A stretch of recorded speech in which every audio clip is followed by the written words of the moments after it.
Hello again. Until a few years ago, Speaker's Corner was famously known as the home of free speech, where anybody could stand up and say what they pleased, and nobody minded. There was often a lone police officer patrolling the area, but he didn't care at all what was said. People there preached revolution, the love of Christ, the evils of capitalism, the fact that the earth was flat, and anything else that they wished to share with the rest of the world.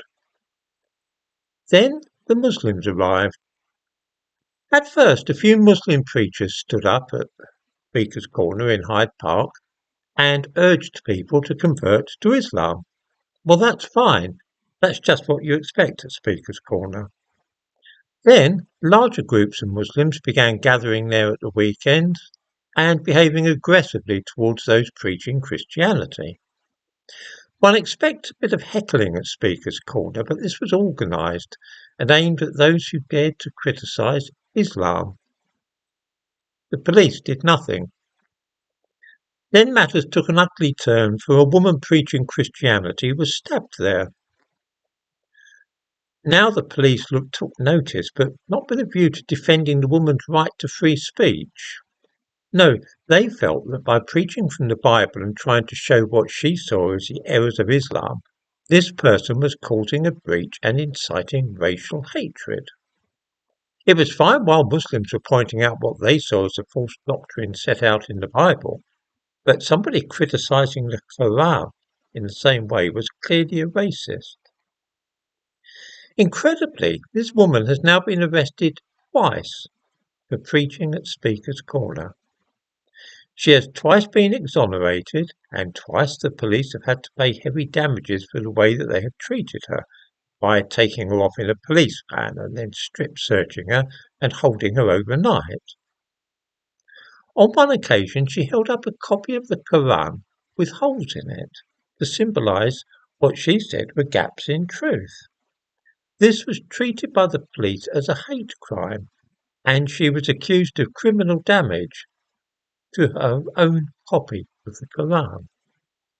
In the description to this video I give a link to a news item which details this case.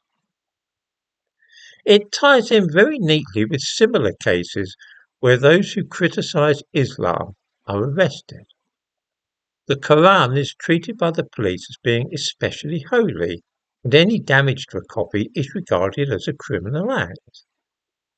In the description to this video I give a link to a case where men burning a copy of the Quran and filming the act, putting the footage up on Facebook, were arrested. That was in 2017. What is fairly obvious is that nobody would care in the least, certainly not the police, if I were to damage or burn a Bible or any other holy book. It is the Quran alone which is accorded special reverence in this country by the police. I regard any kind of book burning as an act of barbarism, and I wouldn't dream of doing such a thing. But let's conduct a little thought experiment, shall we? I have here copies of, this is my personal Bible. Yeah, I've got the Quran. I've got the Dhammapada, this is Buddhist scriptures, and the Analects of Confucius. All of these things I read regularly, incidentally. Now let us suppose that I've set fire to my Bible. Do you think that anybody other than a few Christians would care? No? Oh, what about the Buddhist scriptures? I'm sure that Buddhists would be irritated if I set fire to this and filmed it, but nobody else. The Analects. Only Chinese people would be bothered. What about the Quran, though?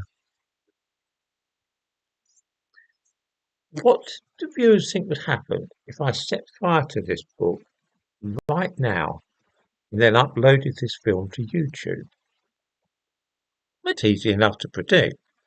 Some of those who dislike me and watch this channel so that they can be upset and offended 3 times a day would at once realise they had a cast-iron way of getting at me.